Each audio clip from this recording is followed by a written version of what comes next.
Today on the Pro Church Tools Show, we'll be unveiling our ultimate guide to social media for churches. We've got 11 principles to share with you, and these rules encompass everything we know about social media. So whether your church is just getting started, taking social seriously, or you've been at it for a while and you need some fine-tuning, this episode is for you. So let's get started.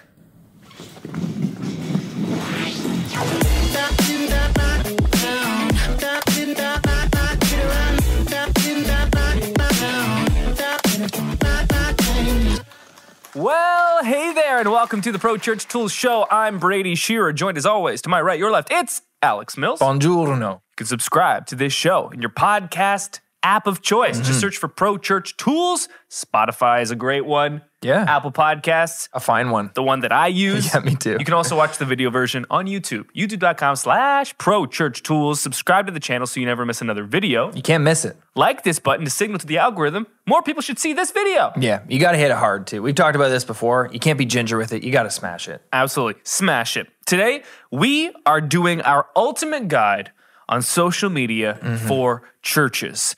We have a lot of content on social, and usually each individual piece of content highlights or targets a specific strategy or a specific thing your church can do, and we get kind of grand philosophical questions. This episode of the Pro Church Tools Show is our ultimate thesis on social media as it is right now, because we know social is always evolving. Yeah, I mean, we'll have to do probably another episode like this next week. It's great for the content, you know? There'll be like a new platform, or like Instagram will be over or something. But until then, this is it. This is our, as far as social goes, our magnum opus. This is our ultimate guide to social media. And of course, we're going to do top 5 later in the show, ranking my official list that will also likely change in a couple of weeks. Oh, yes. Yeah. Top 5 Star Wars films. Look forward to that. We've got 11 principles, 11 rules for social media in this episode. Rules 1 to 3 are outlining how social media works. Okay. Fundamental reason most churches struggle on social, they don't understand how it works. Sure. Which makes sense. You don't have someone formally trained in social working on staff, and we've got social media, it's only like a decade old. It's hard to understand. Yeah. Rules 4 to 6 answer the question, what should we post on these social platforms? And rules 7 through 11 answer the questions, what should a social media ministry look like? Now, this is interesting because we're talking about our ultimate guide to social media, and you'll notice we're not talking about our ultimate guide to Instagram or Facebook or Twitter or TikTok or LinkedIn. You know, a lot of these principles that we're going to talk about are applicable across the board to all these different platforms, and I think that's really interesting because sometimes we treat these platforms in unique ways. Like, well, on this platform, we have to do it this way, and this platform works this way, and the algorithm works differently this way. But I think we can approach them almost universally as they are their own individual apps and surely have their own intricacies and nuances. But there are some overarching themes and some general rules that you can abide by for all of these platforms. You gotta think of this episode as like the fundamentals. Yeah. So, to use a hamburger analogy, which I do a lot with social, have done for years, in fact.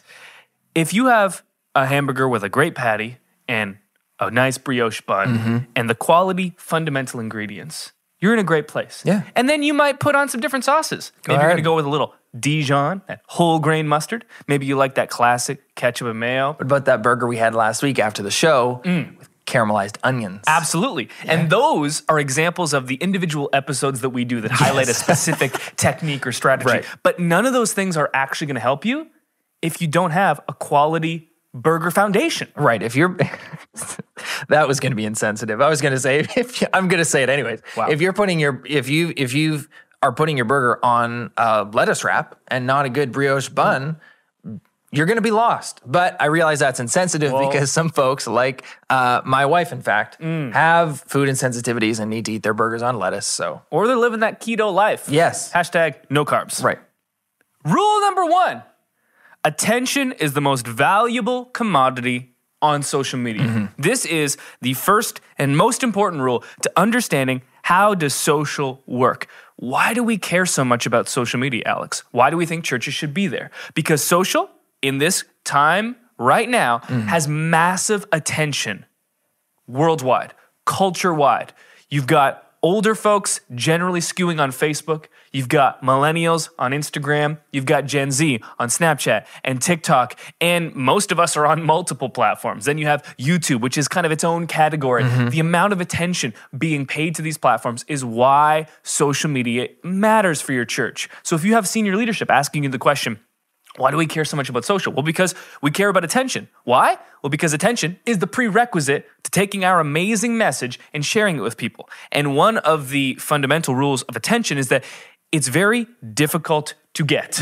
So it makes sense to go to where attention is already being paid rather than working to gain attention from scratch. It's much easier if you know that 7 out of 10 American adults are active on Facebook. Go to Facebook. Yes. They're going to let you set up a free page. They're going to let you gain attention for free. And if you want to pay, you can do that as well. But that is a tremendous opportunity rather than saying, okay, well, we got to gain attention from scratch. Let's just, get people to come to our church, which is awesome, but is a lot more difficult than going where attention already is and finding that intersection. Right. And that's one of the images I love to use when we talk about attention on social. You said it. We know that 7 out of every 10 Americans are active on Facebook. And there are, I think that's generally, you could probably apply that to social media in general. Like, most of the people in your community, most of the people in America are active on social. And we have this really large outlet mall here in Niagara. It's like one of the largest open air outlet malls in North America. It makes a lot of sense to build it in a winterized country. It's really big. It actually is nice in the winter. They have the Christmas lights and they have hot chocolate and what have you. But this mall is not that old. So let's imagine that when this mall opened and they wanted to get some new traffic into the mall, they had an event where they said, we know that 7 out of every 10 people in Niagara is going to be at this mall on this day. And for your church, we'll give you a free booth. You can set it up here and set up shop and have access to 70% of the population in this area next Saturday. Your church would be silly not to take that opportunity, right? And social is the same way. All of these accounts that you can set up on Instagram, Twitter, Facebook, LinkedIn even are free. You can be there, be present there for free. And we know that that's where your communities are. And so in the same way you'd be silly not to take that opportunity at the mall to reach your physical community, you'd be silly not to take advantage of this cultural moment right now online, reaching people where they're at. Rule number 1, attention, the most valuable commodity on social. How do you gain that attention? That's rule number 2. You need to stop the scroll. Reverse engineer the behavior of social media. We open up an app on our phones and we scroll. Flick, flick, flick. We thumb through our feed. If you want to actually get someone's attention, they need to stop scrolling. Right. That is the fundamental goal when you're sitting down to design a post, when you're thinking about the visuals that you're going to inject into a piece of content. You need to be asking yourself the question, what will contribute to someone stopping the scroll? And that leads to rule number 3, that repeat equals defeat. What do I mean by that? On social, because of the way that we use the platforms, because of this scrolling behavior, we're doing it mindlessly. Yeah. We're opening up our platforms and we're just wasting time, twiddling away. And so to stop the scroll, you need to be doing something that's different than what people are expecting to see, different from what they're seeing on the rest of their feed. Some of the things that we know stop the scroll are images of people's faces smiling. And that's because we are a very community-centered species. We can see that in the very beginning. The way that God created us, the way that the Trinity exists, we are meant to be with others. And so when we see a face of another human, someone in our family of species, we are more likely to stop than if we saw a picture of a microphone. Because the microphone is nice, but that's not my species. I'm not as likely to stop. But there are so many other things that we can do with design to stop the scroll. And the big thing we want to take away is repeat equals defeat with your visuals. So this is where the kind of paradoxical idea of consistent branding can be more harmful than helpful on social. You have a style guide. It's got your logo, it's got your fonts, it's got your colors. You worked so hard on that style guide. Maybe it had to go through a committee. Maybe you paid a designer. Paid big money to Yes. And the bottom line, the news I'm here to share with you, no one cares. Nobody cares. On social, if you create designs that look the same over and over again, if every single one of your posts on the social feed has the identical look to it, people are going to begin to subconsciously scroll past it. Because this is what will happen. Facebook feed is open. You're scrolling through and you see a post that looks similar. It has the same type of logo in the same space, and the colors are the same. And without even actually consciously thinking about it, you scroll right past it. Sure. Oh, that was my church. Because you already recognized it and you've seen it before, and so you keep going. Visually, you need to be doing different things over and over again. Some of the options for this would be using familiar design in unfamiliar places. So similar to using a photo of someone's face, which does a great job of stopping the scroll, especially if they're smiling or making a funny face. What you can do is use familiar design in unfamiliar places. So a classic example of this would be to take a screenshot of a tweet, and then post that screenshot not on Twitter, but on Facebook or Instagram. You're scrolling through, you see a screenshot of a tweet. That's a familiar design. The UI, UX elements of Twitter are recognizable, but I'm not on Twitter. Yes. That might seem a little bit trite, but that's how it works. And you can do this with UI and UX of like Apple or of Windows. We've done tons with iMessages, where you take an iMessage design and you inject some Bible verses into like each individual text bubble, and you post that. People are more likely to stop the scroll and engage with that content because why is there an iMessage on my Facebook feed? There it is. Oh, I've stopped the scroll. And now I'm listening. One of our favorite iterations of that technique, I think it might have been Chad Veach, who did it in his Instagram stories where it popped up like a FaceTime call. Was that Chad Veach who did that? I think that was Furtick. Oh, Stephen Furtick, of course, Stephen Furtick. Elevation, the kings and queens of stopping the scroll. So you're swiping through stories as fast as you ever have, and all of a sudden your phone's ringing. It says FaceTime call from Stephen Furtick or FaceTime call from God. And it's like, I need to pay attention to this, right? And it got you. It's like, I'm not in FaceTime. Like, who's calling me? And that tactic, it's hard for those of us who are design-oriented, or those of us who, like we said, paid big money for style guides to kind of break out of that box, out of that mold, and start using familiar designs in unfamiliar places. It was really hard for me on my social account to start doing that because I have a very curated feed of pictures of coffee. And it's like to throw a screenshot or like a meme in there was like, it hurt me. But it's opened up new doors. It's opened up a new door to a new type of audience for me online. And that's what this is all about, stopping the scroll with designs, with techniques that you've never tried before. Because if you're just posting the same kind of content all the time, subconsciously, you're conditioning your followers to scroll right past your content. And we shouldn't be taking offense to that because I really do think a lot of that is happening subconsciously. And if it is happening consciously, it's happening in like a millisecond. So we can't really blame our followers too much. No. But that's what's happening. We're just conditioning them to be familiar with our content, keep scrolling to find something that they haven't seen before. Because a lot of what we're seeing online, whether it's memes or church content or whatever, a lot of it is just like the same. And nothing is exciting until it's something new. And that's kind of what we have to be pursuing as churches online because we have the greatest story ever told. And that's what we're trying to communicate online. And so finding new and creative ways to do that, to stop the scroll, is how we're going to get the attention of the people that we already know are on social. And this isn't to say that your style guide, your brand isn't useful. Sure. You want to use it in so many different contexts because you it does matter to create a visual brand that has consistency because people become aware of that brand and they associate it with you. And these static colors and fonts and images, they start to become a visual representation of your church and the feelings and amazing moments that are connected to your church. And those two become tied together. That's why branding is important. But when it comes to a day-to-day social media post, if the goal of social is to gain attention, rule number 1, and the way to gain attention is to stop the scroll, rule number 2, the consistent brand in that context is actually going to undercut that goal. And so everything that we are doing with social, with all of our content, should be to accomplish the goal. And the goal isn't to use the style guide. The goal is to gain attention so that we can share the message with people.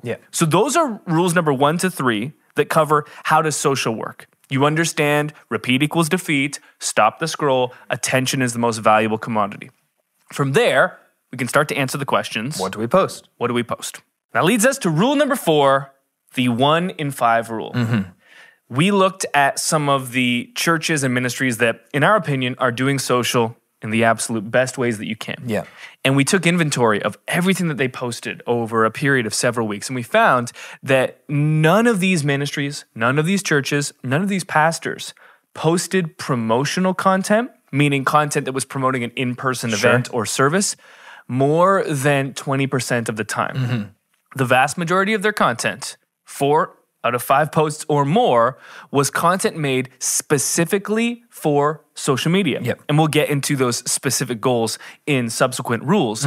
But if you look at the content you're posting right now on social, on your church's Facebook feed, on Instagram, on any of these platforms, and more than 1 in 5 of the posts, 1 in 5 of the content is promotional, again, promoting in-person events or services, you want to dial that back. Yeah. Because Facebook, social platforms in general, they don't exist to be digital billboards. Right. They're not one-way conversations where you're saying, this is what we're doing. They exist to be two-way platforms where you're speaking and people are speaking back to you. And you're meant to actually have this kind of discussion going back and forth. And so you don't want to use these platforms as these billboards where you're just sending out your message, because the platforms don't exist to be used in that way. So what happens when you use a platform improperly? Your reach will drop. Sure. And you'll start to think to yourself, we're not reaching people, like these platforms don't work for us. No, you're just not working for the platforms in the way you should be. Right. And look, we know that it's easy because social can feel, I mean, until you're done this episode, you'll feel more equipped. But social feels hard. It feels daunting. You don't have enough time to do social. I personally, literally know how that feels. So it's really easy to look at social and be like, well, what am I going to post today? Well, we've got men's breakfast coming up, so I can post about that. Or, I've got a link to last week's sermon. I can post that. And tomorrow we can talk about next Sunday. I can point towards next Sunday. And if your church's service was the only thing that happened in folks' life during the week, then yeah, you could use social that way. But we say it here all the time. It's our slogan. There are 168 hours in every week that everyone lives. One of them is spent in church. There's 167 other hours where everyone in your community is living their own individual lives. And they need the message. They need the hope of Jesus on Tuesday night when they, just had a fight with their spouse. Or they need it on Thursday morning when they're struggling to get out of bed and go to work. And we need to acknowledge that, what we do on Sundays is important, but what our communities are doing in their other 167 hours is just as important. So reaching them there, and this is why we consider social not just a medium of media, but like a ministry, right? Like we're actively participating in the lives of our communities during the week. And to shift our perspective and operate within that framework is really going to help us lock into that 1 in 5 rule and seeing social in a more holistic way. Like, right, this isn't just a walking advertisement for what we do 1 hour of the week. This is a way to equip you for what you're doing 168 hours of the week. And we recognize that's a massive paradigm shift that goes beyond social. But if you can start using social in that way, you can actually begin making that paradigm shift as a church as a whole by starting on within a single ministry like social. And when it comes to the 1 in 5 rule, even that 1 out of every 5 posts, we would recommend you use one of those as a Saturday post, which is a church invitation. Sure. So we, within Nucleus Social, which is our done-for-you social media program, every Saturday, we send out a post to our churches that is an invitational post, and we do it in a different way every single Saturday. But it's just one way to use social to get people excited about Sunday, the next day, and keep it fresh in their mind. It's Saturday, it's the weekend. Oh, right, church is tomorrow. And it's just one way to prepare them for the next day. But then all the rest of the week, we are using and sharing content that has nothing to do with our in-person events or services. And there are other ways to get that information out. People will ask, well, if we're not using social to promote it, how will people ever know about that information? And that's where the central hub model comes in, having a single destination where all of your information can be found. So people don't have to look for an email or go to your Facebook account to find information. They can go to your website. Exactly. And all these platforms get used properly, and now we're starting to get some traction. So the question is, 1 in 5, what about the other 4 in 5? Great question. That's where rules 6 and 7 come from. Rule number 5, start meaningful conversation. We talked about not using social as a billboard, that one-way like megaphone, you want to have a conversation, start meaningful conversations on social. So the best way we thought to kind of explain this is to give some examples. So in this first post, we created this piece of content that is really fun to engage with. This one's so good. It says, it's obvious you grew up in church if, and then you get 1 point for every item that you've done. So it's like a little survey. So it's obvious you grew up in church if you memorized the VeggieTales theme song. Yes, so that's a point for me. If you won a sword drill. I don't know what that is. So a sword drill, Joe, you know what a sword drill is. Joe knows. Maybe it's a Pentecostal thing. No. I'm pretty Pentecostal. Because the Alliance folk and the Reformed kids did it too.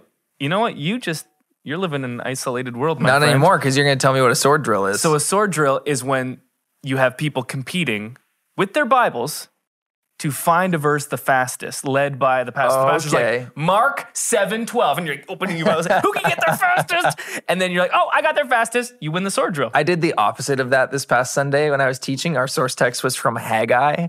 And I told our church members, I'm like, turn with me to Haggai chapter 2. And I'm literally going to give you minutes to get there because I know you don't know where it is. And if you need to know where it is, it's in between Zechariah and Zephaniah. So like, I'll give you some time to get there. So I did the opposite of that.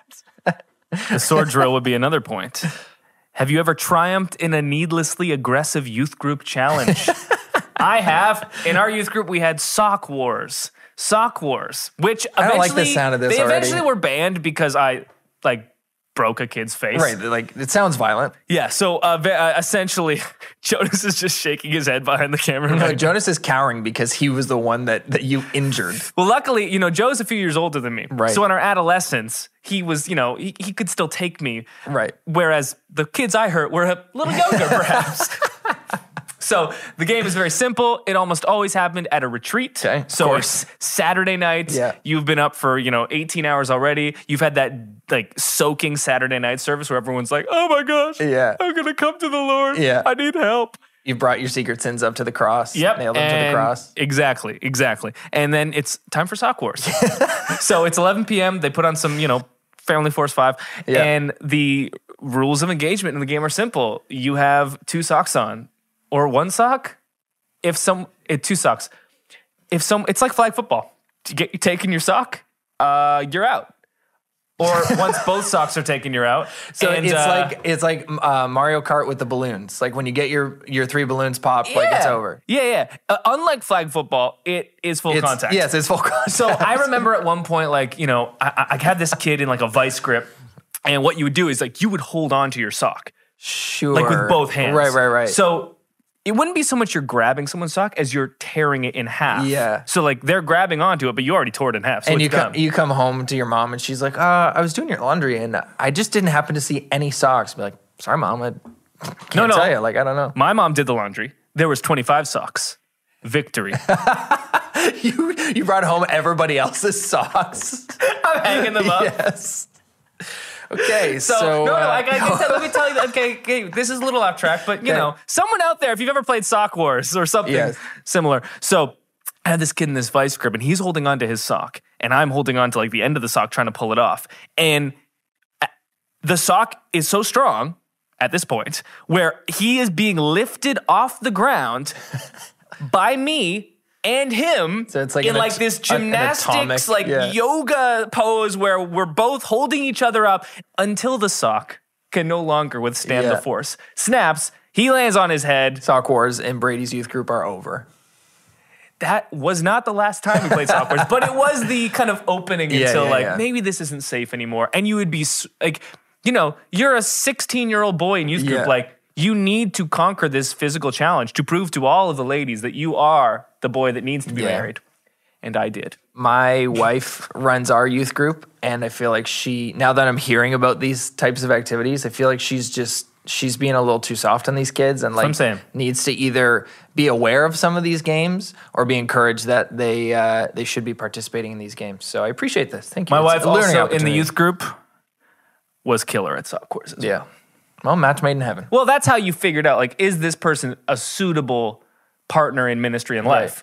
Can they dominate Sock Wars? You found yours. Not, are they good at leadership? Not, can they win the sword drill? It's sword drill. Okay. We knew phones were coming. This is not useful anymore. Right. So Wait, this is point 4. Hold on. No, but I think what you just saw is a really good example of how creative content on social media can provoke oftentimes really meaningful interactions. You could debate whether that was meaningful or not. Felt meaningful to me. But it can be meaningful because maybe on Sunday morning in pre-service coffee time, some folks who are engaging on Facebook on this post start chatting about sock wars on Sunday mornings. And now you've got a new friend because you made a connection on social. And like, that's how we're actually seeing a lot of this type of content, like, work out on social. We are equipping churches with daily done for you social. They're posting these types of content that they've never even thought of using before. And it's turning into real meaningful interactions, not just online, which is good, but also in person when they get together for small groups or Sunday morning services. It translates. And that's really cool. And for the sake of the podcast listeners, because I want them to get the full scope of this post, I'll just read through the rest of them really quick. No commentary on the rest of them. You get 1 point for every item you've done. We've already mentioned memorize the VeggieTales theme. Yep. Won a sword drill, triumphed in a needlessly aggressive youth group challenge, fell asleep on a parent during a Sunday morning message, read a Tim LaHaye novel, proudly identified yourself as a quote-unquote Jesus freak in a conversation, crushed on someone at church camp, obviously, owned more than one WWJD bracelet, wore a Christian parody shirt. I owned all of the Christian parody shirts. I get all the memorized the Adventures in Odyssey mailing address. Oh, that's Colorado Springs, Colorado. Road tripped in a packed church van. Spontaneously started belting out Friends by Michael W. Smith. Pretty sure we did that last week. Read a book on purity. Nice. I'm just going to go past that one. It's just a lot. Had a Christian ska CD in your collection. All of them for me. Woke up extremely early for See You at the Pole. Sorry, I don't know what that is. That's when you all go to the flagpole at your school and pray. At like 7 a.m. Wow. Couldn't resist doing the motions while singing Days of Elijah. Still do that. Received a Focus on the Family book as a Christmas or birthday gift. Yeah. And finally, watched Gerbert on VHS. Yeah. So the question at the end of this post is, what's your score? Anyone higher than 15? So people get to count it up and everyone wants to do it. It's fun. But what also happens is you get questions like, what's a sword drill? Exactly. And then someone else is like, you don't know what a sword drill is? And that carries over to the lobby, like you said. So good. Here's another example of a conversation starting post. A lot more simple. Yes. Name a worship song that has helped you feel closer to God. So good. And based off the responses you get from a post like that, you could create a playlist. And next day, you could post the playlist for your church members to subscribe to. So, like, it's practical ways to actually take next steps. You know, like your folks are going to be listening to more worship music because of this post. Third and final example. This one doesn't relate at all to spirituality or Christian culture. It's just simply asking. Well, it depends on if you think dogs go to heaven or not. As they do. We saw the movie. Do you have a good dog or any good pet? Take a picture. Tell us your pet's name and share it in the comments. We want to see all the good church pets. So good. Now, again, you have conversation starters. Yes. When someone shares their super cute dog or not as cute kitten. Yeah. Well, kittens are cute. Cats. Yeah, right, cats. Wow. Not great.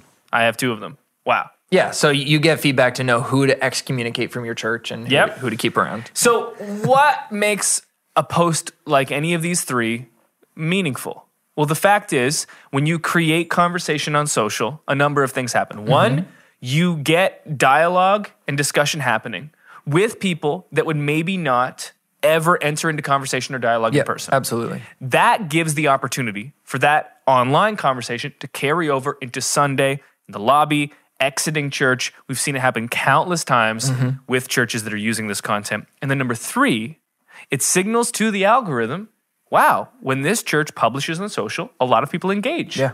This is much better than when they just posted about their men's breakfast and it got 3 likes and nothing else. Yeah. This got 33 comments. This got 67 comments. This got 99 comments. Let's show the next post that gets sent out to more people because we know the algorithm is the device that's throttling or expanding the organic reach that your posts are getting. When people are engaging and conversation is being generated, it's more likely your posts are seen by more people. Yeah. And that's good. Yeah, and this is really shareable content too, like especially on Facebook. If 7 out of every 10 American adults are active on Facebook, that doesn't mean that 7 out of every 10 adults in your community like your church page. And if they don't like your church page, they don't have a hope of seeing your content unless somebody shares it. And so this is really shareable content that if somebody really enjoys, this church survey post where you tally up all the responses, they really like that. They share that to their personal page. Now they're 1,000 or 2,000 friends on Facebook, a lot of which who live in your community but aren't associated with your church online are going to see it there. So you create more paths and more awareness for your church online. Each of these 3 posts is also from our social program called Nucleus Social. It's daily done for you social media. And these 3 are part of the free trial. You don't need a credit card. You can just go to nucleus.church, put in your name, email, and password, and you can get access to those 3 posts right away. Give them a try. Yeah. So we're not just going to talk about these abstractly. We give you concrete examples. Yeah. And you can download them. Yeah. The video version and the image version. We'll give you a pre-written caption. We'll give you the Photoshop file, the After Effects file, and we'll tell you which one we recommend, the video or still version. So go and use them and start actually doing this stuff. Rule number 6. You are operating within the 1 in 5 rule, which is rule number 4. You're starting meaningful conversations. You can also use social media to provoke spiritual practice. Yes. Dialogue is great, but we also know that relationship with God is not just living within community, which is a huge part of it, but it's also like just me and God. And you can use social to provoke spiritual practice, not simply invite people to a prayer event, but get them to pray right then and there. Yeah. So we love doing this with countdown posts. Here's an example. This is a prayer exercise. We have this, breathe in the love of God, breathe out all of your worries, breathe in the life of God, breathe out all of your stresses and anxieties. And we've seen great results with these posts. Yeah. They don't drive as much engagement because they're not like super fun posts to comment. But what they do accomplish is provoking spiritual practice and redeeming time that's spent on social. Yeah. Not to say that all time spent on social is irredeemable, though certainly some of it is, but you're scrolling through your feed and now you're seeing this person's angry about Trump, this person's angry about the person that is running against Trump, this person's angry that not enough people are running with or against Trump, this person's angry at Chick-fil-A. Then you get to a post from your church, it says, take 30 seconds and express some thankfulness to God. Breathe out all of my anxiety and anger is right. Yeah, so good. These are some of my favorite posts as far as the way they're styled, but also, and more importantly, the way that they function. Just really engaging people in spiritual life wherever they're at. So they're at the dentist office on Wednesday morning, or they're lonely on Friday night. They have a chance to engage in a spiritual practice just because of what we chose as a church to post on social. And think about that specific example. It's Friday night, you're at home alone, you're by yourself, just kind of like, you're on social scrolling and, you're feeling a bit isolated. And social tends to exacerbate that feeling, exaggerate that feeling of isolation. You're scrolling through and you see a prayer countdown. And it gives you a moment to reflect and to center yourself and remind yourself, things could be a lot worse. Like, I'm so thankful for God in my life. Or you come across one of these conversation posts and you're seeing all of the people in your church community and they're talking about all of their good pets. And we know, based on science, like just seeing a pet, seeing a smiling dog makes you happier. That's why we rate dogs and accounts like that on Twitter have hundreds of thousands, millions of followers because just seeing them in your timeline is like, feel so good. Today's a little bit better. And those are like real pets that are part of your church community, and that gets them more excited for Sunday. Friday, I'm isolated, feeling a little bit lonely, but I have a church community to look forward to, rather than just a post that says like men's breakfast, which is great, but if I'm a man at home alone on Friday, kind of feeling isolated and lonely, that doesn't help me here and now. Yeah, exactly. Whereas these posts do. Other ways to provoke spiritual practice beyond prayer, meditating on God's word, breathing exercises, focusing on Jesus. We like to promote more biblical literacy. Yes. We know people have a desire to understand scripture more, but we also know that it's an ancient text that can be very confusing. And so we like to use social to help people with that. Here's an example of such a post. 3 ways to easily read more Bible. We know based on statistics that everyone in North America, not just Christians, wants to read the Bible more. Yes. Here's 3 ways to do it. We outline them. Listen to audio versions of scripture while driving, cleaning, or at the gym. Keep a Bible next to your bed as a reminder to read 5 minutes every night before falling asleep. Make a calendar. Cross off every day you read your Bible in a row and try not to break the streak. Here's another one where we say, here are 8 Bible verses to help deal with disappointment. So we call out something. If you're scrolling through, we stop the scroll by using repeat equals defeat, a design that we haven't ever used before. You stop scrolling and you see something that says, here are 8 Bible verses if you're dealing with disappointment. Well, for a Christ follower who is feeling disappointed in that moment, they're going to want to turn to God. And now we're giving them a clear path to do so. And now we are, again, provoking spiritual practice, people opening up their Bibles and engaging with the Word of God. Yeah.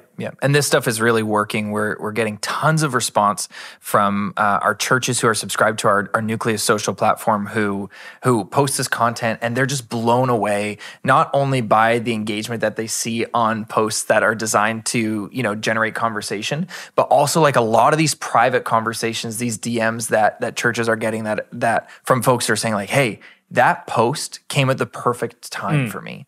And so this stuff, it's for the churches who are willing to break out of the box of how we've defined social media and really start trying some new things and just operating in a new framework. They're really seeing the response from people both publicly and privately who are saying like, this is what I need on this platform. So we have established how the social infrastructure works. Yep. And now we've tackled what to post. That 1 in 5 rule should be your guiding, principle. And then with those other 4 posts, every one of those posts should be starting a meaningful conversation or provoking spiritual practice in some way. And those 3 examples that pertain to provoking spiritual practice, we also chose 3 that are part of the Nucleus social free trial. So you can go in and get that countdown today. You can right now. Yeah. You can get that post on dealing with disappointment. You can get that post on 3 ways to read more Bible easily. Post them and start using this. You can take these actions right away. The reason we chose these posts is because they are freely available to you. No credit card, just enter your email. Nucleus.church is where to get those posts. Yep. And then finally, rules 7 to 11. This is where we're going to answer the question, okay, what should a social media ministry look like? At this point, we hope that you understand how social works. So you're not just publishing things that are going to be completely ignored. You understand the ideas of stopping the scroll, gaining attention, repeat equals defeat. And you understand what your content should be working to accomplish. But in the grand scheme of things, within your church as a whole, what should this ministry be doing and how does it fit within what we're trying to accomplish in our church overall? So the first thing philosophically you need to understand about social is what I call deep, then wide. This is not the song, deep and wide, there's a fountain. Not familiar. Joe I know. knows Yeah, it. you guys have. Are you a pastor? Did you even go to church? You guys have your own thing. No, like everyone knows that song. There's a fountain, deep and wide. Sorry, man. You don't know deep and wide? No, I don't. Okay, you two, the podcast, like, whose man is this? Come get your mans because I'm not crazy. I can't believe that I'm the only one here that is listening to his words and thinking, I know you claim to be a pastor. You claim your father is a pastor. Yeah. You claim to have grown up in this church. Lies! Deception! Poor Gullet will know the truth. Little foreshadowing to the Star Wars ranking coming soon. Okay. Jeez. Deep, then wide. Okay, sorry, my play on words has been lost. People ask, which social platforms should we be on, and should we be on all of them? Yeah. The simple answer is you should be going deep on a single platform and then wide from there. So start with Facebook, if that's where the majority of your audience is. Start with Instagram, if that's where the majority of your audience is. And focus on that platform and only that platform. And then when you feel like, you know what, we're gaining traction here, and we have a sustainable workflow to continue to gain traction, then go a little bit wider, extend yourself to a second platform. Yeah. Extend yourself, after repeating that deep then wide principle again, to a third platform. Yeah. And that's the best way to approach social when you are looking at all of the different logos and thinking there's like so many different options. Well, deep and then wide. Yeah, I work with a lot of churches every day, and specifically their websites. And usually if I go to the footer, I see all their social icons. Sure. And they have them all. Like social icons I've never seen before. Like churches that are on Tumblr. Dig. And it's like, what are we doing? And I click through their social icons to see all their social profiles. And often for churches that have all of these icons activated, all the content's the same. They're just cross-posting from one to the other. And sure, there's a time and a place, specific times and places for cross-posting, but you don't need to have all of your platforms and posting the same type of content to every platform, because that's not really an effective strategy. So this is perfect. Like laser focus on the platform that is most popular in your community. If you're a really, really young community, if you're youth ministry, it's probably TikTok. If your congregation is young adults, it's probably Instagram. If it's more evenly spread, it's probably Facebook. Start there and really learn how to formulate an effective social strategy and get proof of people having meaningful conversations, taking next steps in their spiritual life with Jesus through the type of content you're posting. And once you've got that under your belt, then maybe try to go to Twitter, but only if there's a benefit there for you and if you have the bandwidth to do it. But there is you can claim usernames on Twitch if you need to, but you don't have to worry about posting content there if you don't have enough bandwidth to post enough content on one social platform as it is. Absolutely. Rule number 8 is called the Sunday snowball. Social media and the ministry of it within your church should not live in isolation with all the outside of all the other ministries that are happening. Especially, it should not live in isolation compared to what you're doing on Sunday. These things are meant to operate in tandem, and one should lift up the other. So let's talk about some specific examples of how you can do this on social. So one of our social posts that we sent out recently was asking the timeless, faux controversial question. What is your honest opinion of pineapple on pizza? I just don't want to go to a church with anyone who would answer that. So that's fascinating because I looked at a specific church that posted this. And the first comment was the church itself. There was like 100 comments on this post. The first comment was from the church itself. It simply said, "This does not go how I expected it to." And I start scrolling through, and I'll just read a few of these comments. This is from a real church that uses Nucleus Social. "Yes, indeed. The sweetness of the pineapple offset the saltiness of the cheese and pepperoni. Amazing. With pepperoni and feta, of course. The best pizza topping combo." Feta. "It's the PB&J of pizzas. Of course they belong together." Okay, first of all, Jesse. No. Wrong. False. Incorrect. Now you have all of this feedback. What I would do is I would take that feedback and formulate it into a church announcement in the future. We know how many church events include, involve, or literally revolve around food. And pizza's the cheapest way to feed a large group of people. So anytime the next announcement that comes up that pertains to any type of event or happening or ministry that includes food, I would use this as the story before pointing to the single next step. And that speaks to our church announcement formula, which is separate from social. But again, everything's working together here. So I would take this and be like, you know what? We're having this great event coming up. And let's say it's for everyone. It's some type of ministry fair or it's fall festival or it's, Christmas, whatever it is.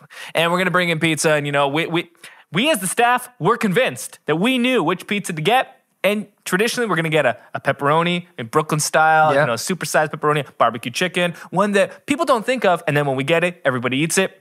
And then someone asked, should we get, Hawaiian pineapple on pizza? And the staff, we were just disgusted by the even notion. But here are some things that we've heard from the people. This is just a really fun announcement. Everyone's listening. Everyone's engaged. And then you point to the single next step and you say, hey, you want to get involved with this ministry, go here. And then when the ministry actually happens and the pineapple pizza is there, it's a huge talking point. And now everyone's talking about the pineapple pizza at this event because it started as a simple question on social because you were using social correctly to get meaningful conversations going. You then brought that into Sunday, turned it into an announcement, which is way better than just talking about the details and the information. You're inspiring people with their anger over pineapple on pizza. And now it's carried over to the event itself and it's a talking point. And everyone's rallying around this and the conversations are happening. It's breaking the ice with people that have never spoken before. All because you asked a silly question about pineapple on pizza. And when you're using communications properly, everything is working in tandem in this way. And it's a beautiful sight to behold, Alex. Yeah, and it's such a great way to kind of weave together these two types of lives that we tend to live, where it's like, we have like our church life, and then we have like our personal life. And this is a great way to just kind of transcend all those barriers and be like, no, like this community, even if we don't see each other during the week in person or see everyone during the week, like the life that we're living is lived together. Like this is a shared experience we're in. And so using social to transcend that barrier and say like, yeah, like this conversation we had on Tuesday on Instagram is part of what we're talking about this Sunday and part of what's going to happen at the event. So it kind of just like, it helps frame what communal living in a church looks like for your community. It's like, yeah, we're all just doing this together all the time. Another example, we asked a question, what's one piece of advice that you'd give to your younger self? So this one church, they had a couple responses that, don't want to grow up too fast, enjoy every moment. And the other response that I screen grabbed here was, don't sweat the small stuff. And both of those kind of are within the same lane of an idea. And so you could take that feedback, use that as the springboard for an announcement that's talking about small groups or any single thing that speaks to the multi-generational nature of church, which is what makes church one of the coolest things around. My friend group has pretty much everyone my age, but my church has people that are much older than me, people that are much younger than me, and everything in between. And so you could use this as a springboard, as an announcement for small groups or really any ministry. This stuff is so flexible. You can weave it in any way. Yeah. And then at the end of the announcement, you can also say, and this week we're going to ask, what would you, advice would you give? And you can talk about the inverse. Yeah. And you can simply use Sunday in that moment to say, make sure that you're following us on social, on Facebook, on Instagram, wherever we are, and you can get involved with this as well. So now the social content is informing Sunday. And now Sunday is informing social. And you have this snowball effect where each one is working in tandem to uplift the other. And a rising tide lifts all boats, to use that metaphor here.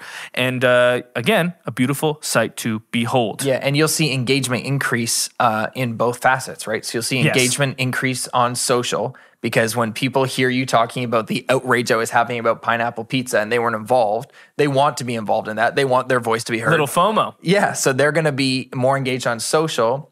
And then when you tie that back into what you're doing on Sunday or a midweek service or whatever, you're going to have people, because they were engaged on social, more likely to come to that event that has the pizza. And so it's like it's a perfect cycle, a perfect snowball effect to get people more engaged with their spiritual life on social and on Sunday. The Sunday snowball rule is simple. Don't allow your social content to live isolated, siloed by itself. It needs to be informing Sunday, and Sunday needs to be informing the social content and working in tandem. Rule number 9, public to private. This principle most churches don't recognize because we only see what's happening on social on the public front. Sure. We see the engagement or maybe lack of engagement and we get discouraged. And what we don't see is all of the direct messages, all of the Facebook Messenger threads that are happening, the private stuff.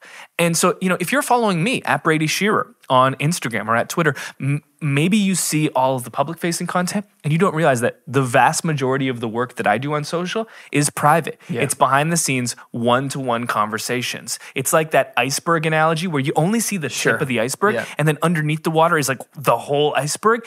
That's the way social is meant to exist. So creating content that spurs that on is a great aim to consider. Here's a real example. So we asked a question that was kind of innocuous in nature. The question was simply, what's something that you've done at our church that you're convinced nobody else has? Right. And a lot of comments that came in were... I would have answered bungee jumping over the Nile River. A great one. Yeah. And now next time I see Alex, I go, you were bungee jumping at the Nile River? Tell me about that story. Right. And now Alex and I have a friendship. Here are some of the comments that we got, a real church got, not my church, on that question. I've delivered toys for tots on Christmas morning for 7 years in a row. I lived in northern Thailand for a year and a half. I sailed 6 months around the Caribbean, several months around Spain. I've gotten rabies shots after being bitten by a rabid squirrel. That's a fun story. You need to know the rest of that story. I married the pastor's son. Boom, mic drop, fire emoji. Respect. I traveled to Pakistan all by myself. All of these are great follow-ups. Here's the one I want to highlight, though. I pressed on alone in this wilderness called Arizona without my husband now that he's passed away. I'm living here alone with Jesus, reading his word, attending service as I am able on Sundays, and working hard to pay my bills left behind. I'm almost 67 years old. And someone followed up in the comments and just said, love, hugs, and prayers. And the original poster was like, thank you, God bless, like smiley face.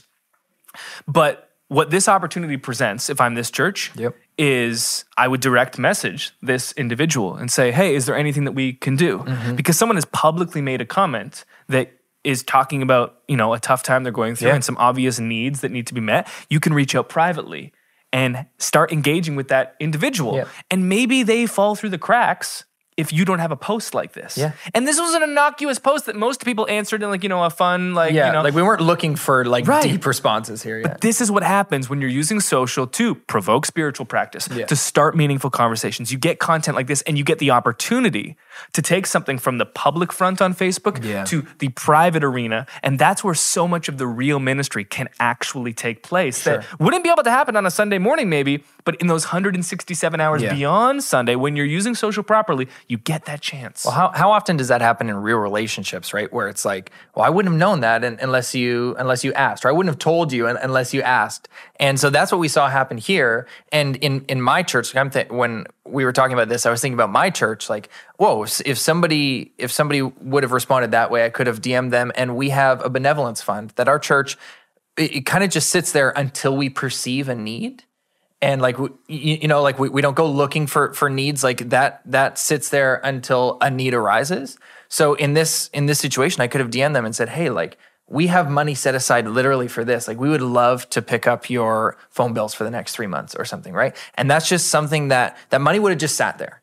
And this lady would have kept struggling to pay her bills if we didn't ask the question and she had the opportunity to answer. So this is how this stuff like transcends how we've defined social media for a long time. Like, this is real life.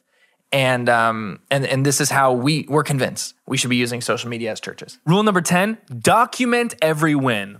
I wish this wasn't the case, but the reality for most of our churches is that the senior leadership may not understand the power of social media, recognize all the good that it's doing, and they might even see it in a way that has some negative connotations, like, what a waste of time, it's inappropriate, it's not worth any of our effort, time, money, creative energy. And so if you are working with social at your church, I would make sure that anytime I get a private message like that was started on a public thread, I'm screenshotting and documenting every single thing. Because we're still living, unfortunately, we're trying to change this, but in a paradigm where attendance is the valued metric in our churches. Yeah. And the question we've heard people come to us and say, how do I answer this? People will say, how does social get more butts in seats? To which I will say, why is that what we're trying to measure? Yeah. How does social lead to more next steps, leads to more life change? That's what we should be identifying. And we know how powerful story is as a motivator and as, a convincer. So every time something great happens on social, I am documenting it. Yes. One, to use on Sunday services when I need it, because maybe that pineapple on pizza story isn't useful for this Sunday, but it is in 3 Sundays. Yep. If I don't document it now, I'll forget it. Yeah. But also, next time you go and say, hey, we'd like a little bit of a budget to use on Facebook ads. Well, why is that going to make a difference? I'm glad you asked. Here's 10 pages that I've already printed out of screenshots and showing, acknowledging. And then the pastor sees, oh, I know that person in our church. They interacted with you in that way? I didn't even know. Yeah. That's awesome. Oh, look at all those comments. And then you use that in an announcement. Wow. And now you can demonstrate all of the value that social has brought and all of its story-based anecdotal evidence, which is super helpful in convincing people because it's like, oh, I know that person and look at the difference it really made for that person. Oh, and I don't just have this as 1 page, it's like 10 pages. So document every single win. Yeah, so like practically set up a shared Dropbox folder with your team. Or if you don't have a team, if it's just you, just set up a folder on your desktop or whatever. Take screenshots of every win, whether it's a DM or a public post, things that are worth celebrating, things that are worth using in the future, and just store them there. We do that here at Pro Church Tools. For the company, we both do it personally. Just screenshot that stuff, put it in there for later. And when a moment arises, you'll have that memory, be like, oh, right, I had a conversation I could use for that. Go to that shared Dropbox folder, find it, and there's your social proof. If you go to nucleus.church and you go to the results page, just click results that's linked in the header. The way that we've illustrated feedback that churches give about Nucleus is just screenshot after screenshot, almost all of them from social media of people saying things like, oh, I love Nucleus, this is why it's great for us.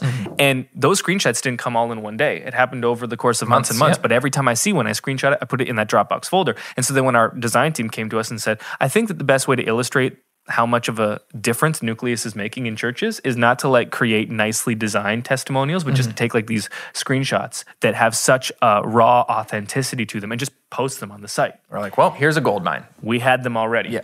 Similarly, you want to have that, dig the well before you need the water. Yeah. You ever heard that one? I haven't, but it makes sense. It does make sense. Final rule, number 11, keep experimenting. Yeah. Social media is always evolving. Things are always changing. These 11 rules principles are meant to be your driving force for the next year. These will carry you through 2020 on social media. They will be your philosophy that you can always fall back on when you need to make a nuanced decision that can be answered, it really can't be. You kind of have to make a guess. Use these 11 principles. The final one is keep experimenting. You never want to fall into a rut on social. In the same way that repeat equals defeat, the biggest breakthroughs we've ever had on social have come from us trying a new post that we've never tried before. And sometimes they bomb.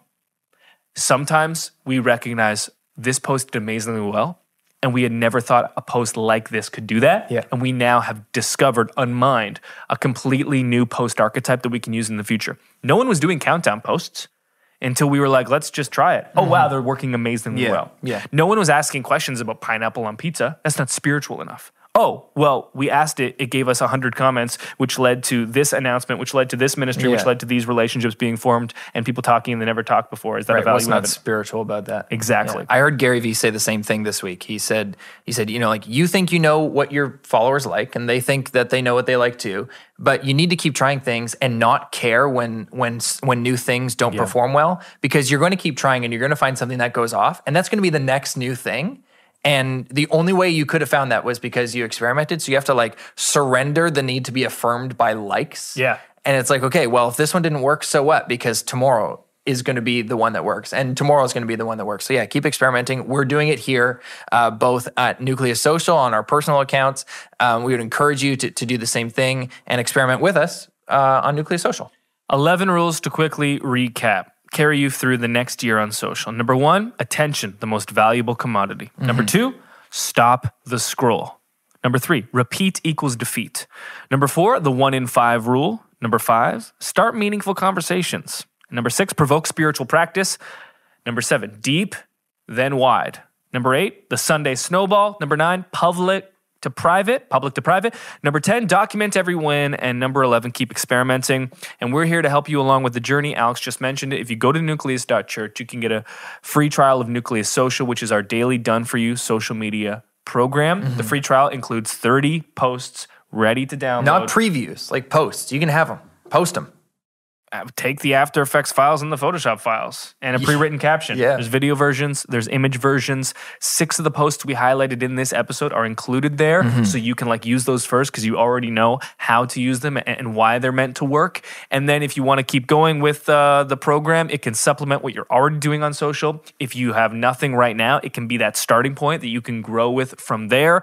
It's a new post every single day. They are done all by me personally. I can't do social at your church because there are too many churches, but this is exactly what I would do if I was at your church. And then we have additional added options for unlimited customizations. So you can customize every single post. Just send, hey, I need you to replace this footage. I need you to change this Bible translation. Can we just completely change this quote post to be one of our pastor's quotes from this past Sunday? We'll do anything. Optional add-on. And if you want, we'll take it completely off your hands and even post for you.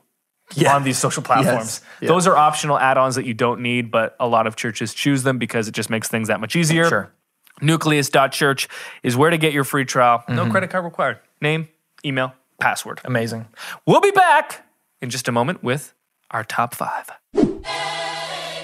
Top 5 for this week. For this episode, we are ranking my choice for the top 5 Star Wars films. This one feels impossible because it's the hardest one yet. Because there's only 9. Well, there's 8 plus the one that's coming out in a few weeks. There's going to be 11. Well, right. Sorry, with the stories. So yeah, it's there's not that many to choose from, so there's only going to be a few left out. You're going to offend me. You're going to offend everyone else. I offended myself with the list. Right. I was like, your list's stupid. And then my other part of myself was like, what's your idea? And I was like, I don't have a list. I was like, yeah, because this is really, really difficult. And we're doing this in preparation for the end of the saga. Episode 9, Rise of Skywalker.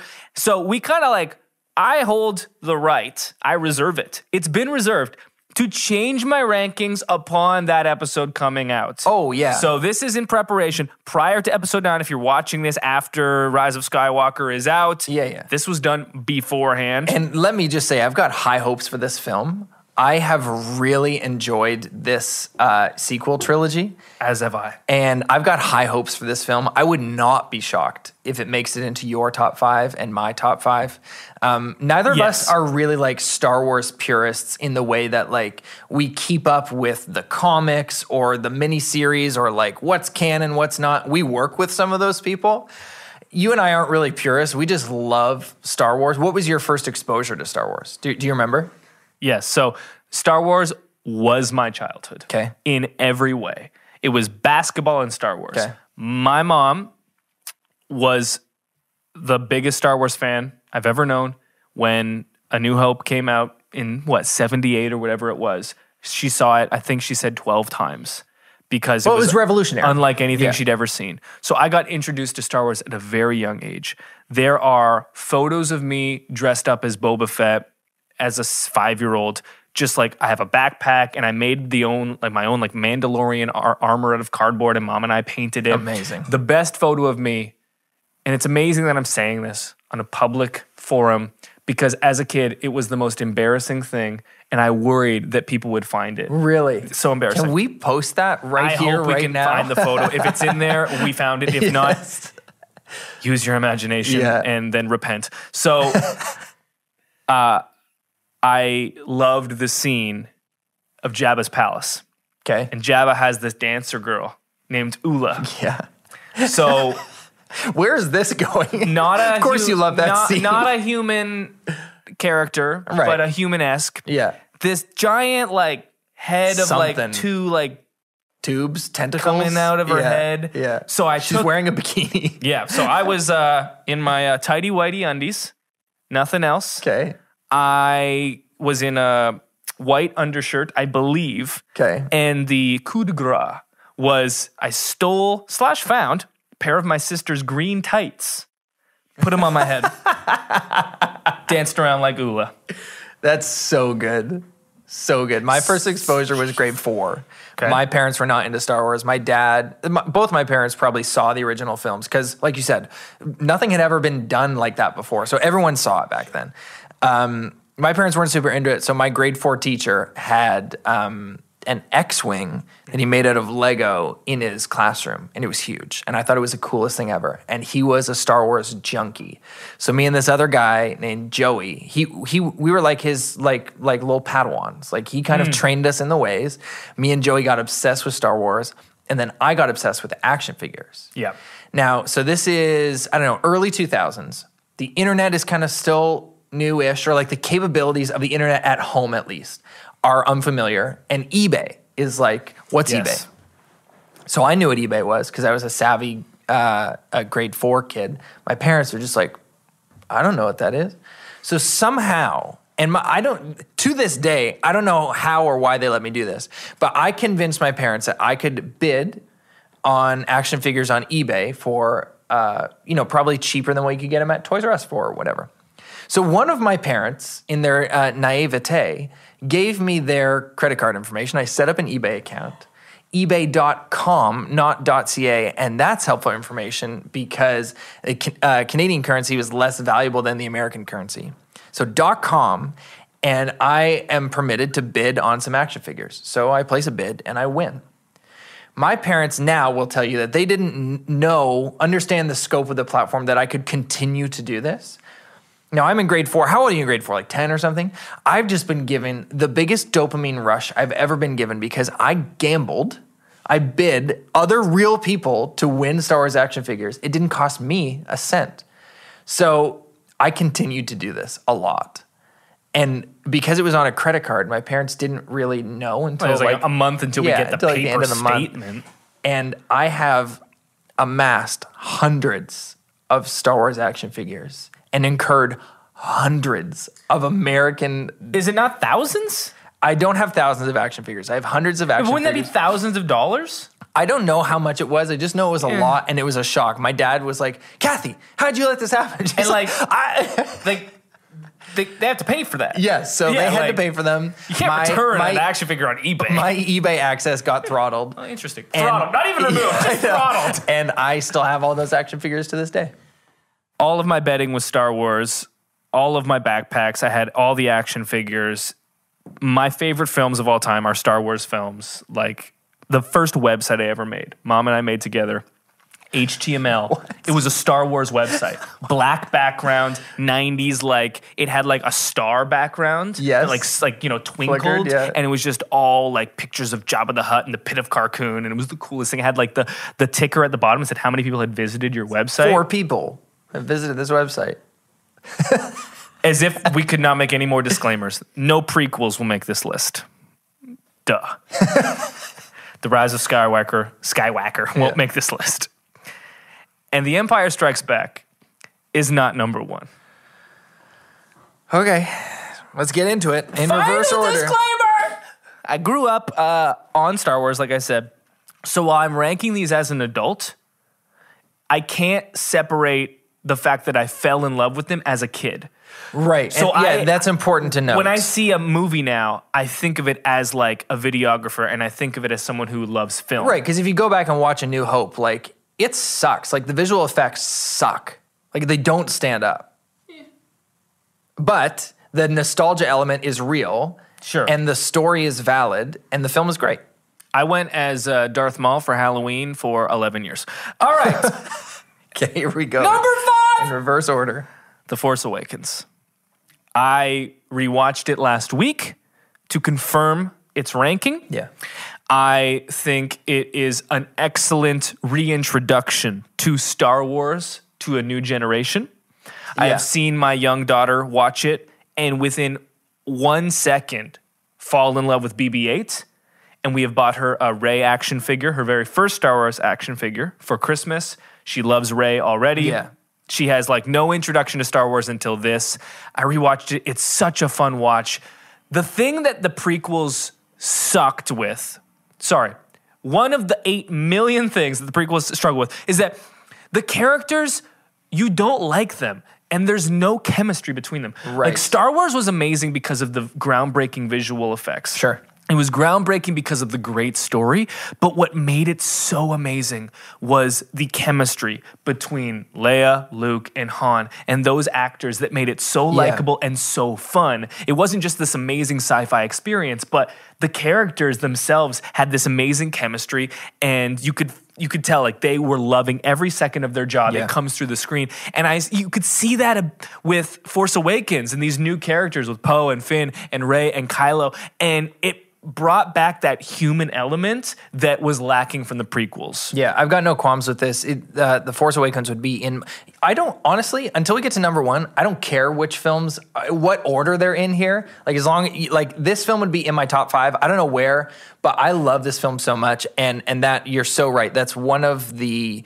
Obviously, the visual effects are just light years ahead of where the prequels left off. But the... Light speed ahead. That's true. But Rey, like, first of all, Daisy Ridley is just an incredible actress. Like, so talented, but as a character, like, Rey is so lovable. I'm just like, I'm on her team. I am so invested in who she is and where she's going. When Kylo reaches for the saber and it flies past his face and she catches it and she's holding it and like she's kind of shaking. I'm crying. Yes. And like yes. it's just and you're like, let's go! I know. I've cried in both of the sequel trilogy films, and I fully anticipate to cry multiple times in the last film. I've cried at the trailer. So yes, 3PO's when that sound look and my friend, and then the soundtrack hits. Yes. Yeah. Just fall out under the power. Number 4, and the anger begins. We had a good moment. Number 4. The Empire Strikes Back. The greatest reveal in cinematic history comes out in the early 80s. I cannot appreciate that reveal as a 5-year-old, as a 6-year-old. As a 6-year-old, I have to deal with Dagobah for an hour when I just want some like fights to happen. Okay. And my favorite part of Star Wars growing up was the spaceship outer space fights. Those are the parts I liked the most. So of that original trilogy, you don't really get that in that movie. You get it in A New Hope, you get it in Jedi, but you don't get it in Empire Strikes Back. All you have is the Super Star Destroyer, which is crazy cool, but you don't ever get that moment. And I have to deal with an hour of Luke being like, we're wasting our time. R2, Yoda, woohoo! It's like, come on. Do you remember feeling that way when you saw the film? I remember like getting to Dagobah and like being like, we got to fast forward this. Like, I want to get to Cloud City. Like, let's have stuff happening. Because again, like as a kid, I'm not appreciating all of like the character development that's happening with Luke in those moments and the importance of Yoda, and like there's so much happening in that. Yeah. And I'm just like, I get it, Yoda. Like, why are you always on this dude's back? Like, walk. Like, you're raising an X-Wing and you can't walk yourself? My goodness. I'm not upset. I'm just a little surprised. Number 3.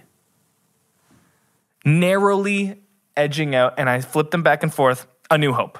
Okay. I had to give A New Hope the edge over Empire because of what it meant to me, because it has the big battle at the end, because of Porkins, because of so much that's great within that. I don't have too much to say about A New Hope, except that, it introduced us to this amazing universe. Yeah, and a breakthrough cinematic moment of all time, right? It opened up not just a new world into Star Wars, but a new world for cinema.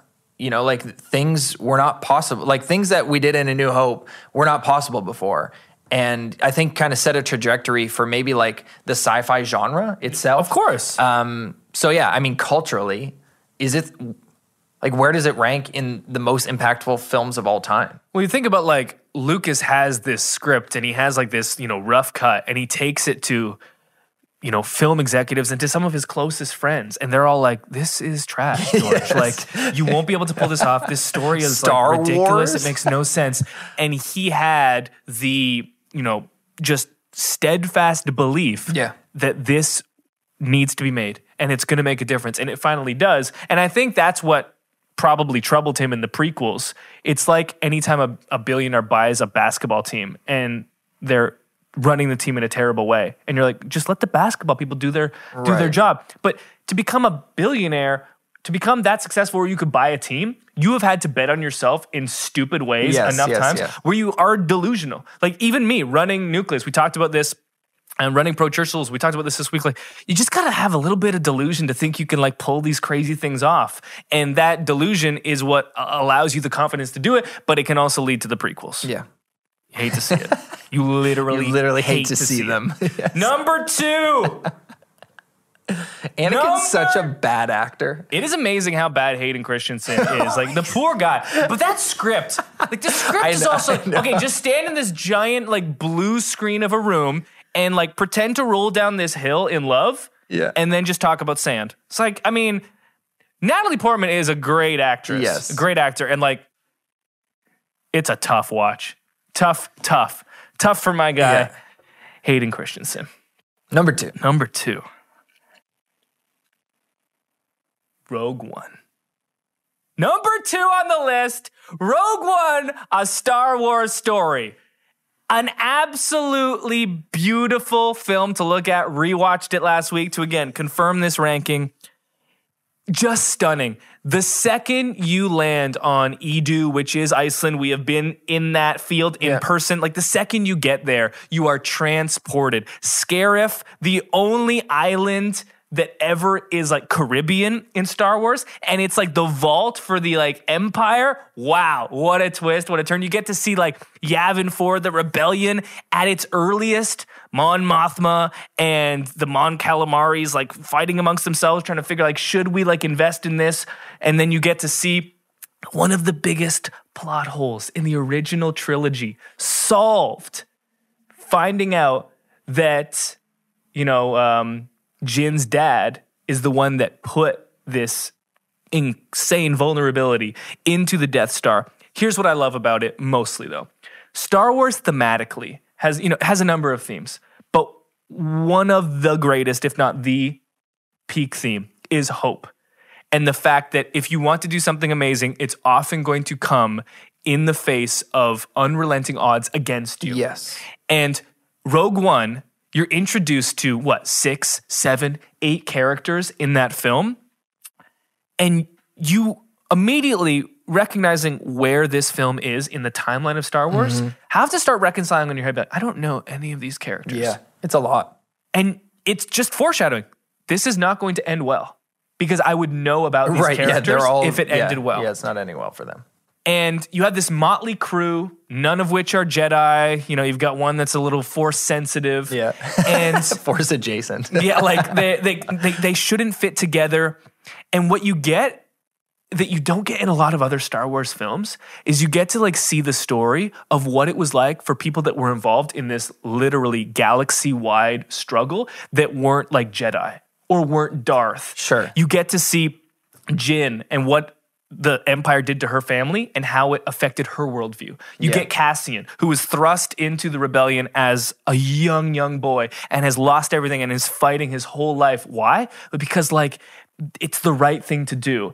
And then you have, Chirrut, I think is the way I'm saying it, right? And Baze, who like were connected to the Force, but like one's a mercenary. And you have Saw Gerrera, who is someone who used to believe in the rebellion, but has been let down so many times that now he's just this mercenary that is a problem for everyone because like he's lost his morals. Then you have the defecting Empire pilot, and you see someone who was in the Empire was like, I have to believe in something more. And none of these characters will do anything but like this singular mission, save till we get the Cassian prequel series on Disney Plus. Let's go. And so to me, it embodies so much of what Star Wars is about beyond just the Skywalker line. It's beautiful to look at. And you also get the Death Star, and you get Vader, and you get Director Krennic, who I love because he's such an idiot. And he's such a guy, like, you know he's going to like lose. And you got Grand Moff Tarkin who's like, thanks for this. I'm going to just take this from you now. I'm going to just assume responsibility because now, and you get to see the origins of the Death Star. They steal the plans.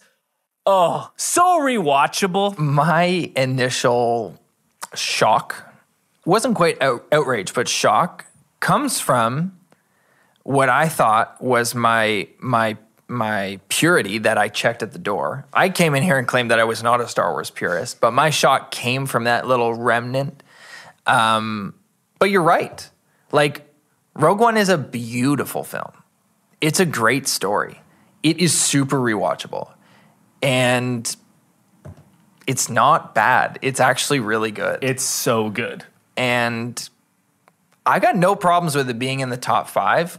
Like I said, I'm good to interchange some of these as far as their order goes, but it's a great film. I almost put it number 1, if I'm being honest. You get to go to Mustafar. You see Vader in his like Lord of the Rings Two Towers-esque palace. Yeah. And he's like getting out of the Bacta tank, whatever it's called. And then you get to see that, the scene at the end where he's so pissed. And he boards the ship. And you just like, it's in the black darkness. And then like the red saber ignites and he just starts cutting people. You don't see Vader like that in any film. Yeah. You see him as like old man who's like underneath the Emperor.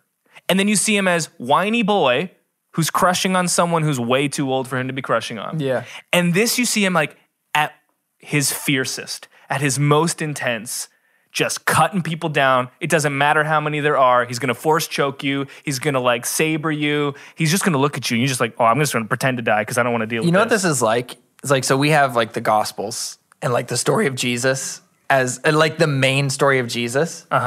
But it's easy to forget that like there are people like tangentially like living lives and stories like just on the periphery of the story of Jesus.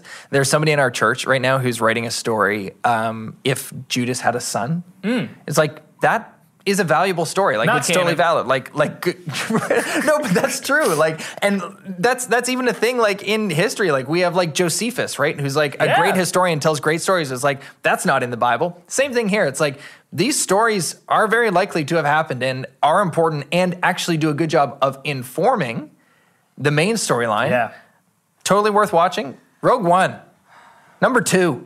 Yeah, Rogue One, number 2, not number 1. Number 1. Return of the Jedi.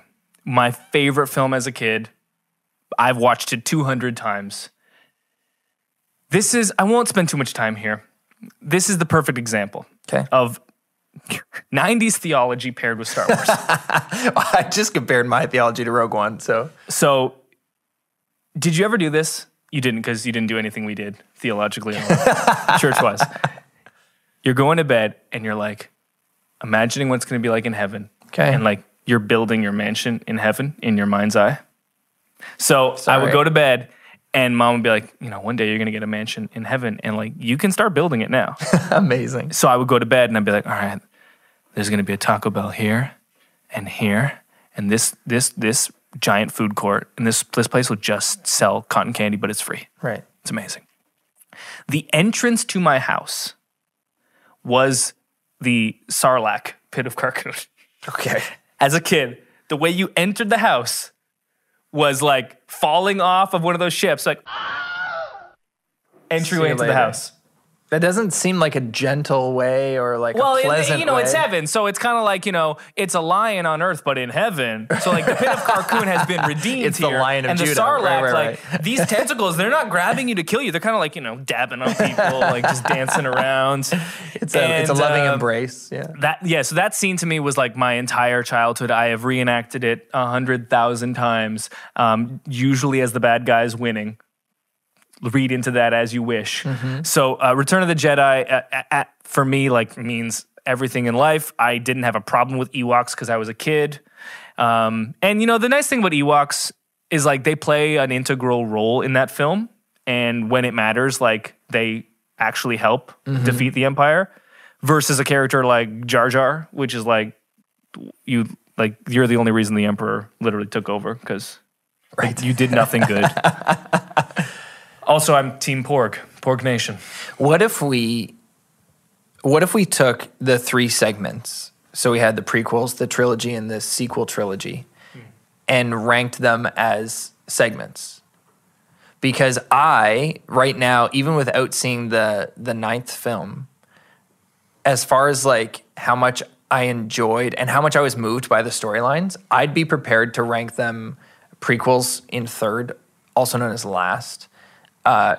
Trilogy and sequel trilogy in the first spot. I enjoyed those 2 films so much, and I have such high expectations for this 3rd one. And maybe it's because I'm watching them as an adult, and I'm having that emotional response to the characters. I think that's it, because that's a hot take that I have no problem agreeing with, because I going back into the theater to watch Force Awakens as an adult. Oh man, I mean, you never thought you'd see that moment. No, you never thought. So it's amazing. I think that it's like comparing 2 eras in the NBA. Michael versus LeBron. Sure. It's 2 different eras that you can't compare. Yeah. So you can rank them for the sake of it, but I don't think they're actually comparable because it's like what we enjoyed as a kid versus what we enjoyed as adults.